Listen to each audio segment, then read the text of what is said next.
ప్రకాశం జిల్లా తర్లపాడు మండలం నాగెల్లముడుపు గ్రామంలోని ప్రభుత్వ పాఠశాలను మార్కాపురం శాసనసభ్యులు కందుల నారాయణ రెడ్డి ఆకస్మికంగా తనిఖీ చేశారు.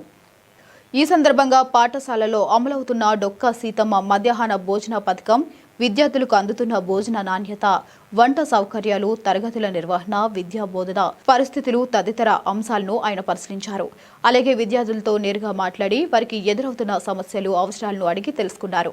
పాఠశాలలో ఉన్న మౌలిక సదుపాయాలపై విద్యార్థులు తమ సమస్యలను ఎమ్మెల్యే గారికి దృష్టికి తీసుకువచ్చారు.